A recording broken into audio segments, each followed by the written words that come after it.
All right? And it goes like this. Not only that, Shakadosh Baruch Hu mechaper lecha al kol ha'avonot. He would overwrite all your sins. Learning Torah will atone for your sins. People say to me, Rabbi, why should I be doing this? Should I roll in the snow? Should I go to the mikvah every day? How about I go to the mikvah? Don't go to the mikvah every day. Come and learn every day. You want a mikveh? This is your mikveh. This is your spiritual immersion pool. This is, you immerse your whole body inside. More than that, when you learn Torah, you immerse you inside too. So why are you going to the mikveh? Come and learn Torah. Look at how superficial we are. Look how external we are. The internal work we don't want to do. The external work, the one that looks nice. I mean, we build such big houses. It's amazing to me. In previous generations, they built small houses. They built small houses. You know, the regular capes with 2.25 bedrooms. And they had bigger families. We build huge houses, and we don't want to have any kids. Why do I need to have a room for my poodle? Yeah. It's crazy. Everybody has a car, and everybody's stuck in traffic jam. Thank you. Amen.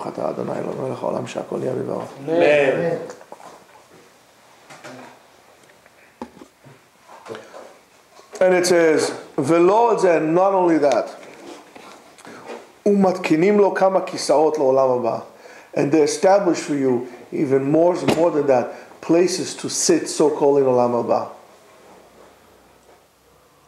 You build something here, you'll be able to sit and rest over there. Rabbi Yehuda baderech im Rabbi Abba. The Zohar says Rabbi Yehuda was walking by on the road with Rabbi Abba. Sha'al oto, he asked him, Amar, Davar echad ani rotze lishol. There's one thing I wanted to ask you. Kevan she'akadosh baruch hu knew she'adam atid lachto. He knew that a person is going to sin. God does not interfere with you. He lets you do whatever you want. That's why strong people don't control you. Weak people control you. The weaker you are, the greater the need you will have to control the people. The greater you are, the greater you let people do whatever they want. It's not a problem. It's a free world. Kadosh Baruch Hu is the ultimate greatness. And He gave us the ultimate freedom to do what we want. The more controlling the government, the weaker it is.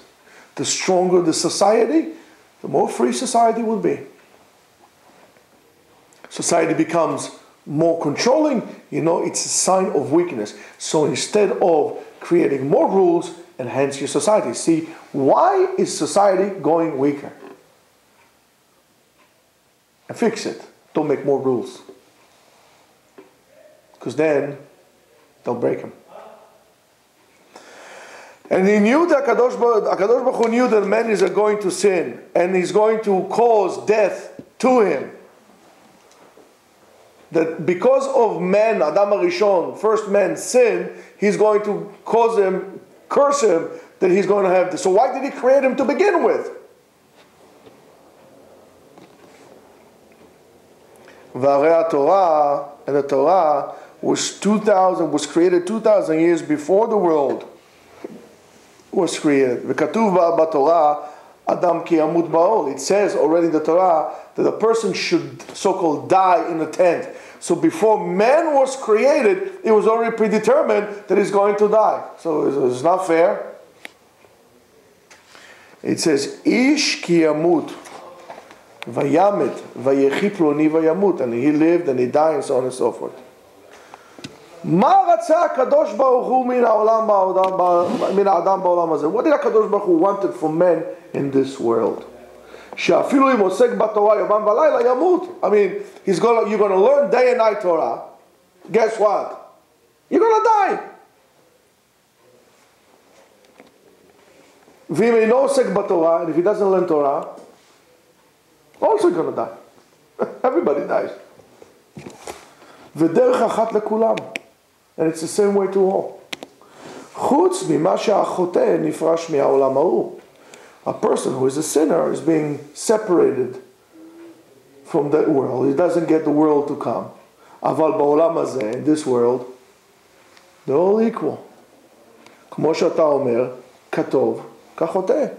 As it says in Kohelet, the bad is like the good. There's no difference in a way between the two. By the way, I'm taking this option, the opportunity.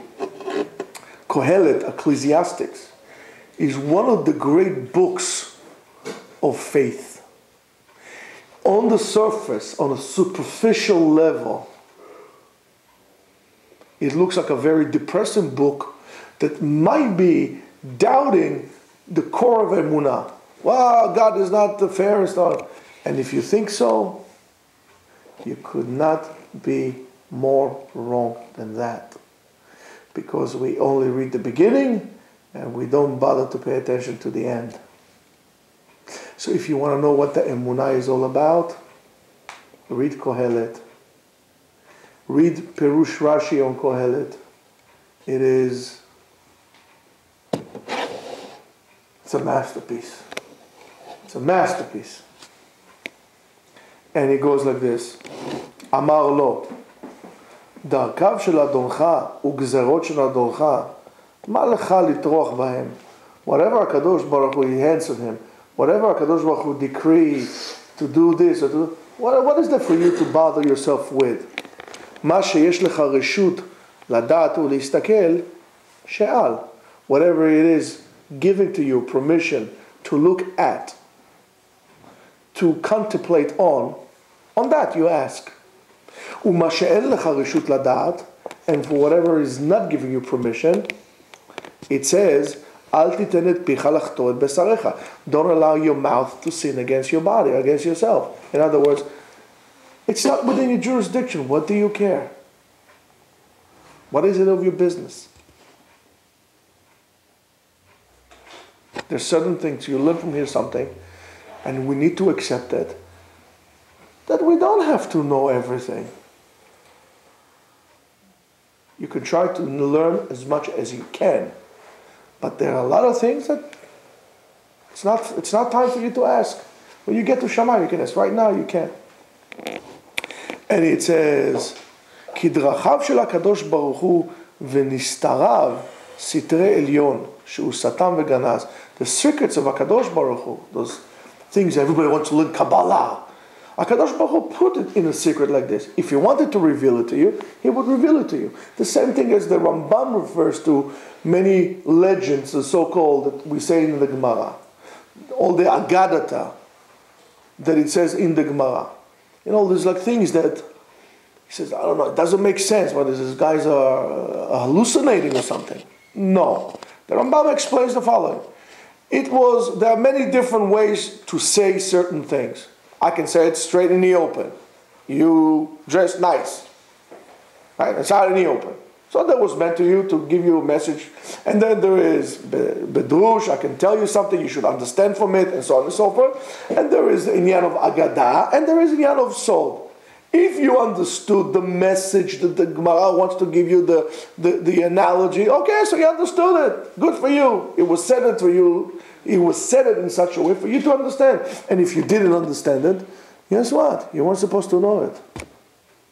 So don't wonder why it's strange. Work on your way of thinking. Enhance your thinking, and you'll understand exactly what they're talking about. But we feel entitled. And I'll tell you the following. You are entitled to nothing. Start with that. And everything that you get because you earn it, not because you're entitled. You'll have this idea, you live with it, you'll be free. You won't, you'll be bitter. It's entitlement. And it says, how much a person needs to look in the Torah and to learn. And when you learn on the Torah, you can ask. And when you learn the Torah and you ask, slowly, slowly, even the hidden of all secrets would be revealed to you. And it says, and many times it ups to the generation. Sometimes the generation is not worthy. And sometimes you'll come as a generation like the generation of Rabbi Shimon Bar Yochai, and it will reveal things to you and so on and so forth. And that's why, Be'ezrat Hashem, we'll reach a generation that everything will be revealed to us. But it is a secret because you didn't get yet the clearance, the security clearance to understand it. Imagine a person who is the janitor, he cleans up the floors at the CIA. His clearance is just going to make sure he's not a felon or something like this. But to have top secret clearance or secret clearance and so on and so forth, you are not entitled to have it. Excuse me, I want to know what's happening in the meeting. Okay, you want to go through to the appropriate channels and develop, then you'll be. So this is that's why things are said the way it is.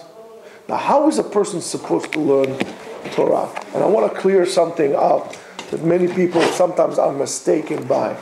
And it goes like this. It says, Misha nesa'o libo, the Rambam writes, Misha nesa'o libo lekayem mitzvah zo karaui. Whoever his heart allowed him to carry himself and lift himself up, to fulfill the mitzvah of learning Torah appropriately. The Rambam says beforehand, it does not make a difference how and for what reason you learn Torah. Learn Torah for any reason, any time, does not make a difference. Why? Because tchilat dino shel adam, the first thing that they're going to ask you in Shamayim when you go up, did you set aside time to learn Torah? Yes or no? Since this is the beginning of the din, learn it even not for the sake of Torah, just for anything. You want to be a chief rabbi, you want to be a big whatever, doesn't make a difference, learn. But if you want to do it appropriately, if you want to do the mitzvah appropriately, the right way, he says, Misha nesa'o libo, as the heart allowed you to fulfill this mitzvah appropriately and to be crowned in the crown of Torah, should not be bothered by other things. Velo yasima libo, and don't think that by learning Torah you're going to be rich or you're going to have kavod together or separately. You're learning Torah because you need to learn Torah. You're not learning Torah to become a rabbi. You're not learning Torah to become a chief rabbi. You're not learning Torah to have an opportunity because you have nothing else to do. That's on a higher level of doing. I want to learn Torah. Listen, you're never going to become a rabbi ever in your life. It's okay, I'm going to learn Torah. I don't care. You're never going to be able to teach. I don't care, I want to learn. Now, more than that. And this is the way of Torah, and this is where people a little bit are mistaken. Pat b'melech tochal, you should eat bread with, what is the way of Torah? To eat bread with salt, and to drink water in Mayim b'Mesorah with a small measurement, sleep on the floor, and live life of misery. And you should be working the Torah. No, that's not what it means. People think that I would only be able to learn Torah if I would fulfill that. That it's not accurate. What the Rambam is basically saying to you here is the following. Even if you sleep on the floor, even if your only thing you have to eat is bread with salt and to drink water in a small measure, and you live in life of misery, even then, you have to be Amel Batorah. You're not exempt for Amelut Batorah, because this is one of the ways to acquire Torah. When you are working hard on it, and working hard on it is listakel, to look inside, to work hard, not to okay, let's turn the page, let's turn the page. That's good if you just want to learn Torah. But if you want to really do it appropriately, that's different. You have to do amelut. You have to sweat. That's what the Rambam is saying. And it says, Velo alecha melacha ligmor. You don't need to finish it. ולא אתה בן חורים לבטל. And you're not free not to learn. אבל אם הרבית תורה, הרבית שכר. If you learned a lot, you get a lot of reward. והשכר לפי הצער, and the reward according to the suffering. If you give up millions to come and learn Torah, and it's hard for you, don't worry about it. You're not for sure going to get everything here. But the sachar of the Torah is greater than any currency, any money, any jewels that you'll be able to get in this world. It's going to be intellectual. This life is a short life, Rabotai. So you're suffering for a little bit. No, ma efshar la'asot. What can you do? But we are people of faith. And we believe in God. But believing in God is not enough. We have to accept upon the self, lekabel ol malchut shamayim. We have to accept upon the self the yoke of mitzvot, the burden, the weight of shamayim, and that means to carry it. And when you're carrying, you're schlepping a refrigerator up and down, the Empire State Building. Your muscles ache and it hurts, and you're sweating and it's hard, and you wonder, the people are going in elevators. Well, I'm going to tell you a story, and we'll finish with this. I'll tell you, you're going out to the Freedom Tower, I don't know, whatever, Empire State Building, 101 stories up. I'll tell you the following. You have two choices. Give you. Your job is to carry this package, 100 kilos, on your back. You can do one or two things.